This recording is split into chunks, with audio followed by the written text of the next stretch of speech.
नमस्कार आपण समस्त को ओडिया न्यूज रीडर चैनल को स्वागत करुच्ची। आपण माने एही चैनल माध्यम रे देश विदेशर खबर जानि परिबे। जदि भल लागे ताहले लाइक शेयर और सब्सक्राइब करिया को भूलिबे नहीं। जदि सब्सक्राइब करिवे ताहले राइट साइड रे थिबा बेल नोटिफिकेशन ऑल रे क्लिक करंतु, जहाँ द्वारा प्रत्येक दिन मोर नुआ वीडियो अपलोड हेबा मात्रे आपण पाखकु नोटिफिकेशन टी आसी जिवो। आजिर खबर एक। बीसीसीआई मुख्य चयनकर्ता चेतन शर्मा तांको पदरु इस्तीफा देइचंती। से तांको इस्तीफा को बीसीसीआई सचिव जय शाह निकट को पठाइतिले एवं से एहाको ग्रहण करिसंती। खबर 2।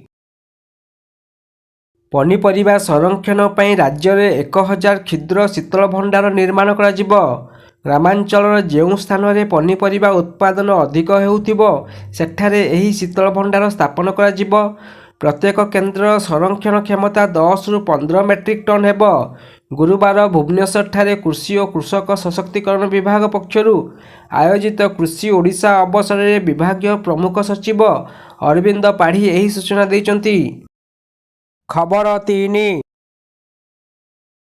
यूट्यूब सीईओ सुसान वेजेक्की तांको पदरु इस्तीफा देइछंती। एबे तांको स्थान भारतीय मूल अमेरिकीय नील मोहन नेबे बोली जना पड़िछि। ग्लोरीफाइड टेक्निकल सपोर्ट रु नील को कैरियर आरंभ होइतिला। एठारे से $60,000 दरमा पाउतिले। 2008 रे नील गूगल रे जोग देइथिले। खबर 4।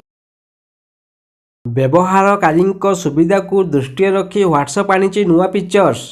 एणिकी एककालीन 100 फोटो वीडियो पठाई पारिबे। एकाधिक सामाजिक गणमाध्यम प्लाटफर्म मध्यरु व्हाट्सएप अधिक लोकप्रिय।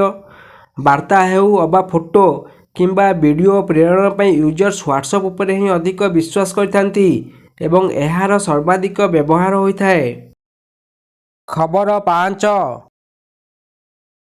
2025 द्वितीय त्रयमास सुद्धा भारत में सप्ताह को थरे इन्सुलिन लॉन्च करने को नोवो नॉर्डिक्स योजना रखिछि बोली कंपनीर ग्लोबल बिजनेस परिचालना निर्देशक जॉन सी डाउबर कहिसंती।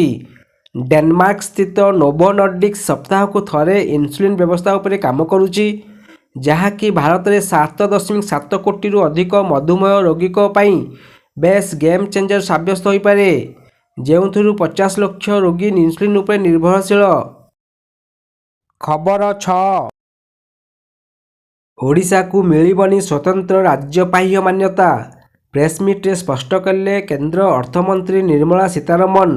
आगामी दिन में आउ कौनसी राज्य को स्वतंत्र पाह्या मिलबनी, एथिलागी अर्थ कमिशन तांको रिपोर्ट रे सुपारिश करिसंती। आंध्र विभाजन आधार रे तेलंगाना को स्वतंत्र पाह्या मिलछि बोली कहिसंती निर्मला सीतारमण। खबर 7। तुर्की सीरिया रे होइथिबा भूकंप रे एपर्यंत 41,000 रु अधिक लोक प्राण हराइचंती।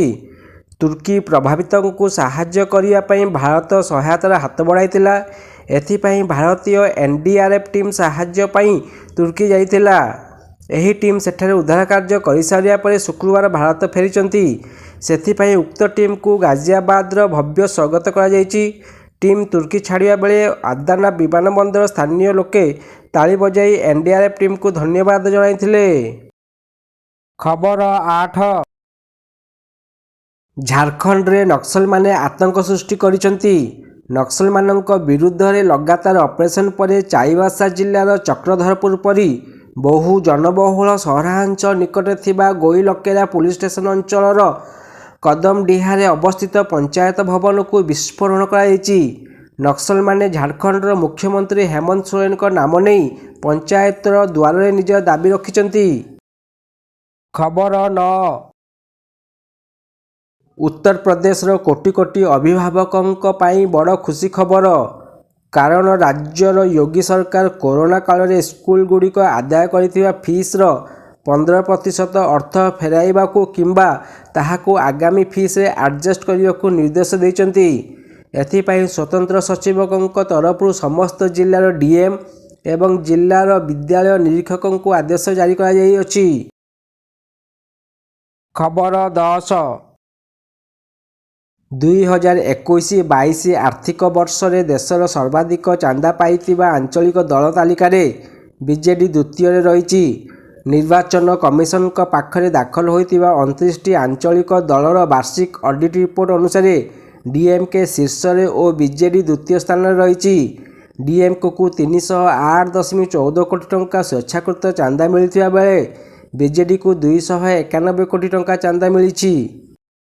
ଆଜି ପାଇଁ ଖବର ଏତିକି। ଅପେକ୍ଷା କରନ୍ତୁ କାଲି ପାଇଁ। ନମସ୍କାର।